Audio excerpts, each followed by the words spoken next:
Hello and welcome to Pantheon of the Geeks. You join us for another unboxing video for Star Wars Armada.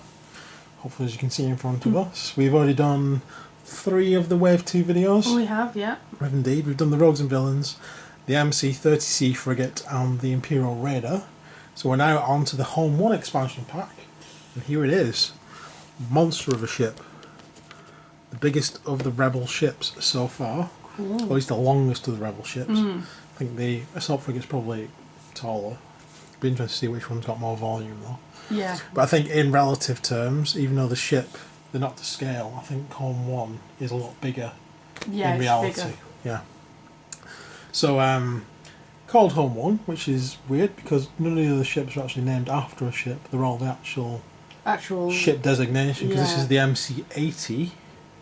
And it says on the back, there it is, the MC-80 Cruiser. But it's a bit strange they called it Home 1 because they didn't name the tentative. They named it the Corvette, didn't they? Yeah. The Corellian Corvette. It wasn't called the tentative. But this one's named, so there we go.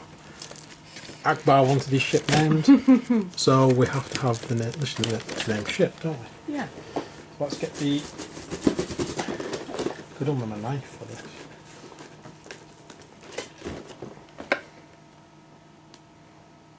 There we go.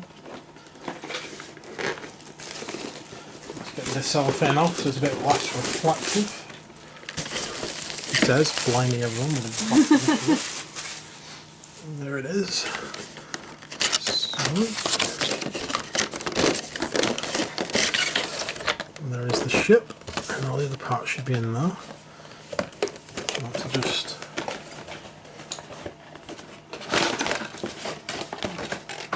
Open both sides now. hold on. Got it stuck in the middle.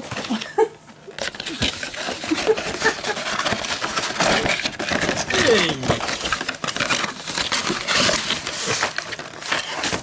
There we go. I'm sure that was a trap. I've been waiting to say that. So we have a huge base. Absolute mammoth. That's huge massive. Base. We have the cards, which we'll get onto, and all the cardboard components in there.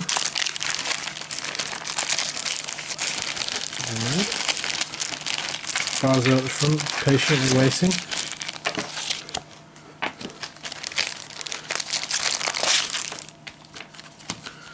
So that is the MC-80 Command Cruiser and the MC-80 Assault Cruiser.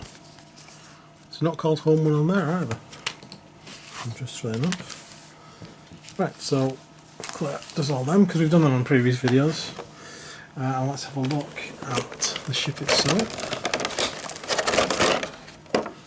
There we go.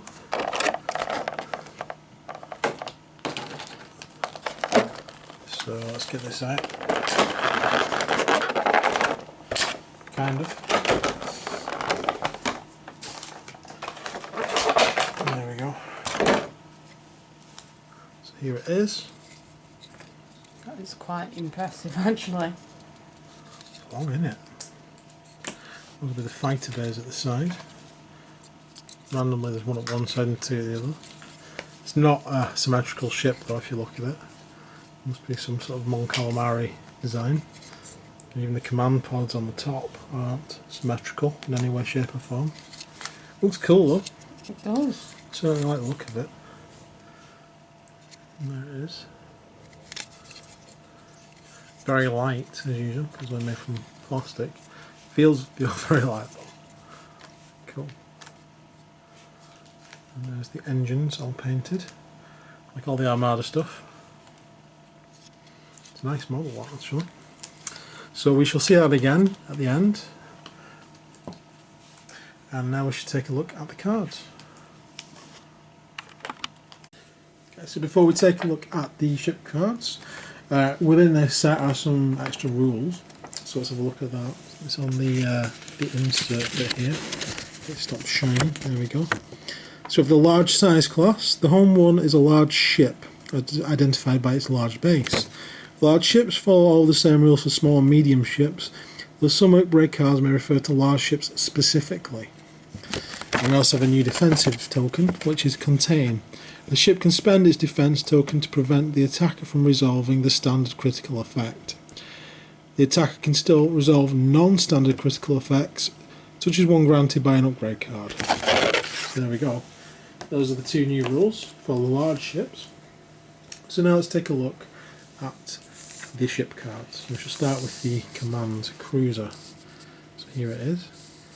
So this guy, it weighs in at 106 points. There at the bottom. Those are the upgrades that we can have. We've got 8 hull points. We've got a blue and a black anti-fighter dice, 3 command, 4 squadron and 4 engineering. We have a brace, 2 redirects and one of those contain, was it? Contain defense tokens. It's very slow on the old turning. It's a big ship, so we expect it to be slow, so only 1 and then 2. So it's not going to be going anywhere quick. And shield wise, 4s to front and sides and 3 to the back. We've got a lot of dice in there. We've got 3 red and 3 blue at either side, 2 blue and 1 red at the front, and the same at the back. So yeah, a big and powerful ship there, but also slow, especially for the rebels. They're into a bit quicker ships usually. But that's the command cruiser. So let's now move on to its nastier brother, which is the assault cruiser. So the MC-80 assault cruiser, it's very similar. It weighs in at 114 points, so it's more expensive. We have 2 blue anti-fighter dice. It loses one of its squadron commands though, but in return we also have some upgrades to the firepower. We get more red dice basically.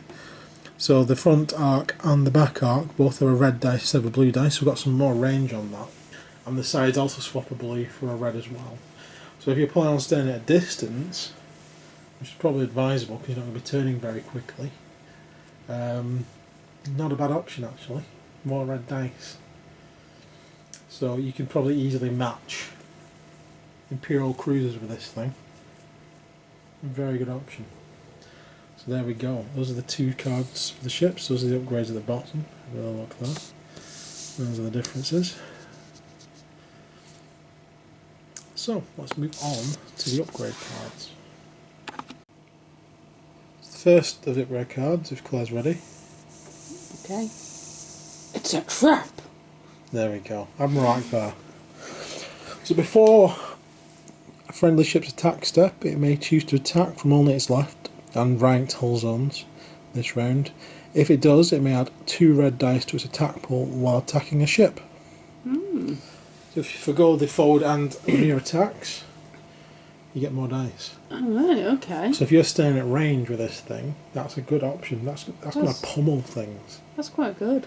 I like that, actually. Akbar's a pretty good option, actually. 38 points, not cheap by any means. But yeah, I could see that working, especially with what we were saying about all those red dice. Yeah. So I think I would take that on an assault frigate, or assault carrier. Not so bothered about a command carrier, but maybe an assault carrier with all those red dice that are already there. It's just going to blow things up. Cool. So there's Akbar, people. He's leaving now. Yeah. We'll see him again. Yeah. I'm pretty sure Claire's probably going to take him.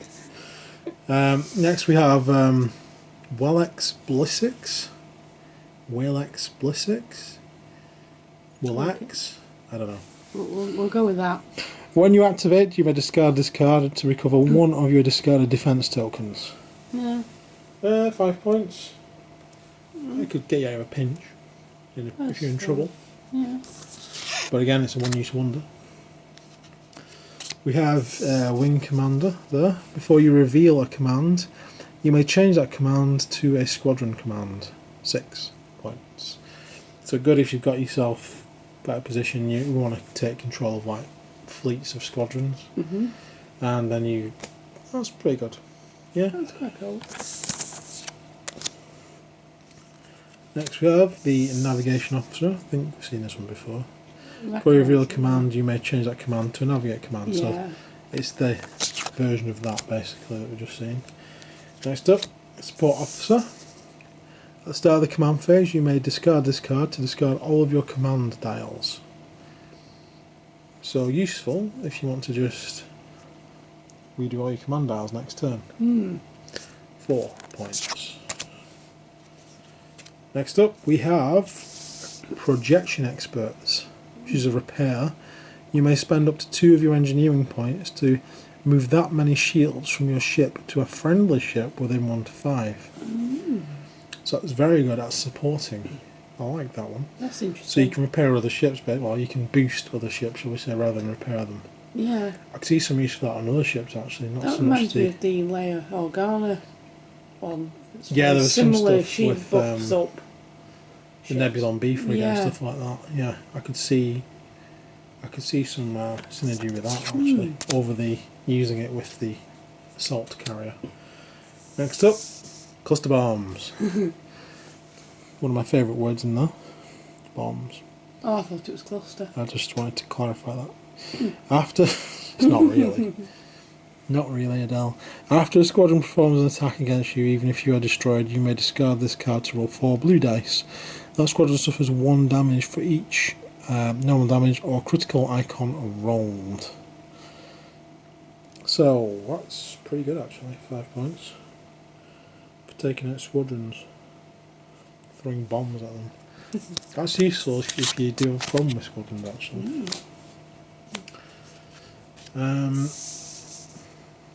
Go on, Clay, yourself. The Phylon. Phalon? Phalon Q7 tractor beams. Modification. When you activate, you may exhaust this card to choose one enemy ship of your size and class or smaller. So very good on a large ship, obviously. At distance 1 to 5, that ship must spend a navigation token or reduce its speed by 1 to a minimum of 1. That's an interesting card. That's a nasty card for the Empire to use. Yeah. Bagsy. 6 points. That'll slow people down, wouldn't it? Boosted comms squadron. You might activate friendly squadrons at close, long range instead of close and medium range. There we go. So it increases your fighter control range. That's actually quite useful. I can see that being used. Yeah. Slaved turrets is up next. 6 points. Modification. You cannot attack more than once per round. While attacking a ship, add 1 red dice to your attack pool. Yeah. Yeah, but losing your... Yeah. You're losing your firepower. You're losing the potential attack. If you're at range and you only got one side against the enemy, and you're using Agama Akbar and you're flying around the enemy, and you're keeping one side to them all the time, yeah, that's another extra dice in there for 6 points. But if you get stuck in the middle of something, it's completely useless, only being able to fire once. Yeah.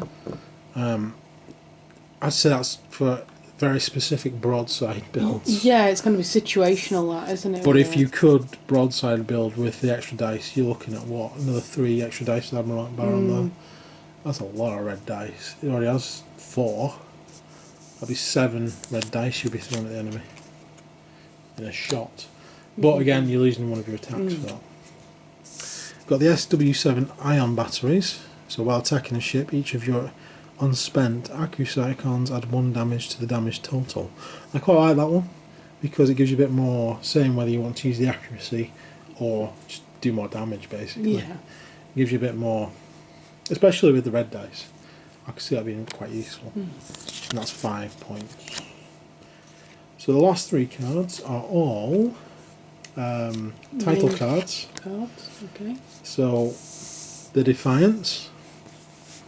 While attacking a ship that has already activated this round, add 1 die to any colour of your attack pool. So if you're focusing fire on a ship and you fired already on it with another ship, you can then focus fire with a Defiance onto it. It's a good tactic. It does leave you in the position of having to fire second, with your ship, which gives the enemy a chance to come in. But then again, if you're playing for strategy, not a bad 5 points spent. It's an extra dice in there. Right. Potentially extra damage, potentially extra criticals, potentially more explosions. Next up, we have the Independence for 8 points. This is the most expensive of the title cards. So as a squadron, each squadron you activate may increase its speed to 4 until the end of its activation. Squadrons that change speed in this way cannot attack this activation. So again, for speeding up your squadrons, good if you want to do squadron builds. And the last one, obviously, is Home 1. While another friendly ship is at distance 1 to 5, is attacking, it may change one dice to face with an accuracy icon. So that's even if a blank dice, so you can change one to an accuracy icon. That's quite handy. Yeah. I can see that being fairly handy actually. Yeah. Again, it's a situation but it's got quite a long range on it. Yeah. Yeah. So you're increasing the firepower of another ship. Or all friendly ships should be saying 1 to 5 because it says while another friendly ship at distance 1 to 5 is attacking. It doesn't say it can only be used once per turn, so if you support another ship, you can use it on the roll then. Kind of. So it makes it a good support ship, doesn't it? And a good buffing ship kind of thing. As well as everything else. Yeah. So that could be tempting to use actually, the official Home 1 version. Home 1 version of it, yeah. Yeah, 7 points. So those are the upgrade cards. So let's have a look at the massive ship on its base. So there she is, the great white whale itself. Massive, isn't it? On this huge base. Yeah. It does dwarf the other bases we've used so It does actually. It's like nearly as big as the palm of your hand, that. Yeah, well, yeah. Yeah. There you go. Bigger than my little hand, anyhow. Yeah. Awesome. What do you think of your new edition? My new edition, I think it's pretty funky actually. 3 command dice and all the other card stuff. And all the other bits and pieces you get with it. Yeah, I'm interested in using that actually, and having a test out in that. Yeah. Yeah. That'd be cool to see. Yeah. I look forward to that as well. Getting used to some of the cards and stuff, seeing what they do. Yeah. Cool. Yeah. Awesome. So that's the 4th of our videos. We've done the Imperial Raider, the MC-30C frigate, and the Rogues and Villains. If you want to see any of those should already be on the channel. And then the final video is coming up next, which is the Empire's Imperial class Star Destroyer, which is the one I'm looking forward to the most. Yeah. That's one of my favourite ships. So hopefully you'll join us for that as well. And yeah, so please like and subscribe, it helps out loads. And hopefully we'll see you again soon, guys. See you soon. Take care. Bye.